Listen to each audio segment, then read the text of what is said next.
ప్రైజుల దేవుడికి స్తోత్రం. హల్లెలూయా. ప్రియమైన సహోదరి సహోదరులరా, దేవుడి కృప మీకు అందరికీ తోడైన కాక. దేవుడిచ్చిన అవకాశం బట్టి మరి ముందుకు వచ్చి మాట్లాడి అవకాశం ఇచ్చినందుకు దేవుడికి వందనాలు చేస్తాను. మా యూట్యూబ్ చూస్తున్నందరూ కూడా పేరుని కూడా వందనాలండి. మీకు మంచి సందేశాలు అవ్వాలని, మంచి మాటలు దేవుడు మీకు అందించాలని ఆశతో మీ ముందుకు వచ్చి మాట్లాడాలని, జ్ఞానించాలని ప్రతి ఒక్కరు కూడా పేరుని కూడా వందనాలు తెలియజేస్తున్నాను. మా యూట్యూబ్ కూడా చూసిన వాళ్ళు సబ్స్క్రైబ్ చేయకపోతే చేయండి, లైక్ చెప్తే లైక్ చేయండి, షేర్ చేయండి. అనేక జనులకు షేర్ చేయండి నీ ఫ్రెండ్స్కి. దేవుడి ఆశీస్సులు ఎప్పుడు మీకు ఉంటుంది. దేవుడు చిత్తానుసారంగా మనం ఆయన ఆత్మసారంగా ఉన్నవాళ్ళము, ఆత్మతో నడిచిన ఆయన రెక్కల సాటుగా ప్రతి ఒక్కరికి దేవుడి ఆశీస్సులు ఎప్పుడు ప్రతి కుటుంబంలో దీవించబడాలని మేము ప్రార్థిస్తూనే ఉంటున్నాం. ప్రేమ బిడ్డలారా, మరి కొన్ని విషయాల్లోనూ ఇందులో ధ్యానించాలని, ఇందులో కొన్ని సందేశాలు ఇవ్వాలని ఆశతో మీ ముందుకు వచ్చి కొన్ని విషయాలు చెప్పాలని ప్రేమపూర్వకంగా మీరందరికీ వందనాలు తెలియజేస్తాను. చిన్న ప్రార్థన చేసుకుని మరి వాక్యములు ధ్యానిస్తాం. పరిశుద్ధమైన ప్రేమగల తండ్రి, కృపగల దేవానికి స్తోత్రాలు. అనేక బిడ్డలు రక్షించండి, కాపుతల భద్రతించండి. వాక్యముతో మీరు అయ్యా మాట్లాడండి ప్రభా. మాట్లాడి అనేక బిడ్డలకు మార్పు, సమాధానంగా, ఐక్యతగా దయచేయమని యేసునామమున తండ్రి, ఆమేన్. ప్రజలండి, అందరికి వందనాలు. ఇప్పుడు ప్రాముఖ్యం ఇది.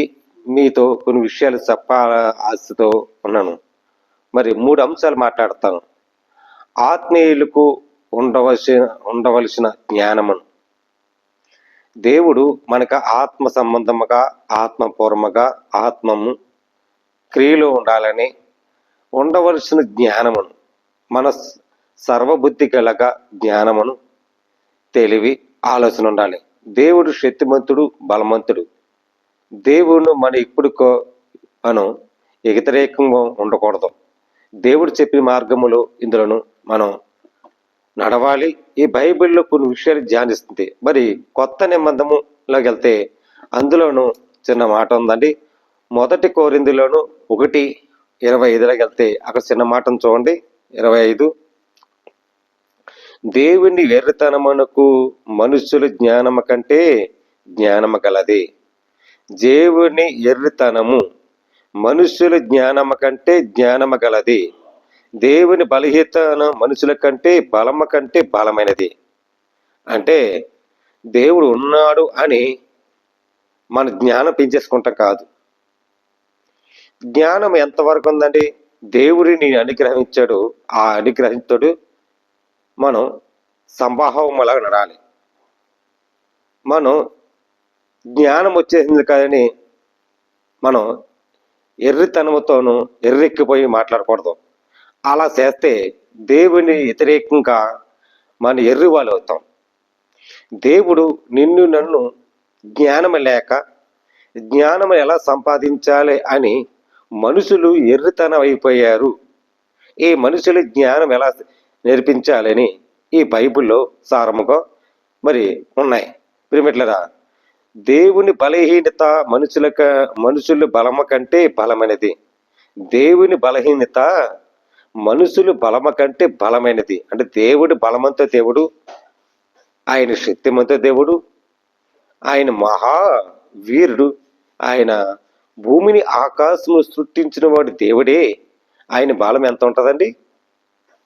కానీ దేవుడు నిన్ను నన్ను బలహీనతలో పడిపోయాం. నిన్ను నన్ను బలహీనతలు పడిపోతే ఈ బలమును మనుషులు నమ్మలేకపోతున్నారు. వాళ్ళ బలహీనతలు పడిపోతున్నారు. వాళ్ళ బలము ఏంటో తెలుసుకోలేకపోతున్నారు.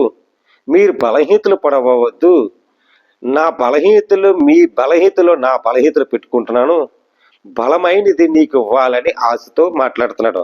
ప్రియమిట్లరా, అక్కడ ఏముందండి? సహోదరులారా, మిమ్మల్ని పిలిచిన పిలుపుని చూడండి. దేవుడు పిలుస్తున్నాడు. ఆ పిలుపు మనం చూడాలి. చూసి మీలో లోకరీతిగా, అంటే ఈ లోకములో ఉన్న రీతిగా జ్ఞానములైన గాని గనులేని గొప్ప వశములకు అనేక పిలువబడలేదు కానీ ఏ శరీరం దేవుని ఎదుట ఆశీసింపకున్నట్లు, అంటే దేవుని అతిశపగినట్లు జ్ఞానమునకు సిగ్గిపరటకు లోకములో ఉన్న వెర్రివాళ్ళు దేవుణ్ణి ఏర్పరచుకోవాలి. అంటే దేవుణ్ణి ఏర్పరచుకోవాలి. ఈ హృదయం ఉంది. దేవుడు మన హృదయములు ఏర్పరుచుంటే బలవంతులైన వారికి సిగ్గుపడక లోకములు బలహీన వారులను యథార్థమైన మనకి ఎన్నికలైన వారు ఎత్తములు. మన ఎన్నిక లేని వారు వలన్నాం. ఎన్నికలు లేని వారుగా దేవుడు నిన్ను ఏర్పరచుకోవాలని. అయితే ఆయన మూలముగా మీరు క్రీస్తు యేసు నడుస్తలేదా? ప్రియమిట్లరా, మనం బలహీనతల కరమ కాదు, దేవుని ఎంత విశ్వాసించి మార్గములు ఉండాలి. మరి అదే విషయంలో మరి రెండో తిమోతి 3:14 వెళ్తే అక్కడ చూడసిన మాట రక్షణ జ్ఞానము కావాలంట. 2 తిమోతి 3:14 వెళ్తే క్రీస్తు యేసునందున ఉండవలసిన విశ్వాసము ద్వారా రక్షణధరమైన జ్ఞానము నీకు కలిగించును. శక్తిగల పరిశుద్ధ లేక బాల్యములకు నీ వెరుగుదువు కనుక నీవు నేర్చుకొని రూటిగా తెలుసుకునక వెరవలసిన నేర్చుకుంటువి ఆ సంగతులు తెలుసుకోండి. ఏ సంగతులండి? దేవునికి జ్ఞానం మనకి ఇచ్చేవాడని ఆ సంగతులను మనం ఉండాలి. పరిశుద్ధములుగా ఉండి మనం ప్రతి సంస్కారంగా పూర్ణముగా ఆయన హృదయసారముగా ఉండాలి. అప్పుడు దేవుని మార్గములో నువ్వు ఎంచబడి ఆయన సన్నద్ధులైన పూర్ణ సిద్ధపడి ఏక మనసులతో ఏకరీతిగా క్రీస్తు విశ్వాసము పోగొట్టుకో. ఆ పోగొట్టుకోకుండా ఏం చేస్తావు?